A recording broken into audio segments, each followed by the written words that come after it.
పంతులు గారు బాబు పుట్టిన నక్షత్రాన్ని చూసిన తర్వాత బాబుకి ఆ అనే అక్షరంతో కానీ ఈ అనే అక్షరంతో కానీ పేరు పెడితే శుభప్రదంగా ఉంటుందని చెప్పి అంటూ ఉంటారు. ఇక దాంతో గౌతమ్ వాళ్ళ బామ్మ అయితే అనిరుద్ధ్ అని పెడదాము అని చెప్పి అంటూ ఉంటుంది. ఇక దాంతో గౌతమ్ వసే బామ్మ ఆ అనే అక్షరంతోనే కాదు ఈ అనే అక్షరంతో కూడా పేరు పెట్టచ్చు, మన ఇంటర్ పేరే బాబుకి పెడదామని చెప్పి గౌతమ్ అంటూ ఉంటాడు.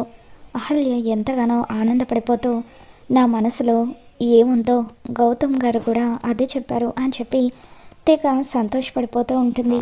ఇకప్పుడు భానుమతి నా పిండ కోడ్లాగా ఉంది, ఏం బాగుందిరా ఆ పేరు, ఏ పేరైతే ఈ ఇంట్లో వినిపించకూడదు అనుకున్నానో, ఎవరైతే ఈ ఇంట్లో ఉండకూడదని చెప్పి వాడిని నేను ఇంట్లో నుండి వెళ్ళగొట్టానో వాడి పేరు నువ్వు నా ముని మనవడికి పెట్టాలని చూస్తున్నావు.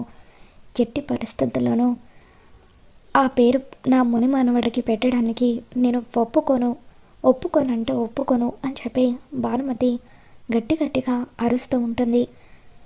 భానుమతి మాటలకు అహల్య చాలా బాధపడిపోతూ ఉంటుంది. మరి రాబోతున్న ఎపిసోడ్లో ఏం జరగబోతుందో మళ్ళీ మన ఛానల్లో తెలుసుకుందాం. ఈ వీడియో మీకు నచ్చినట్లయితే తప్పకుండా లైక్ చేయండి.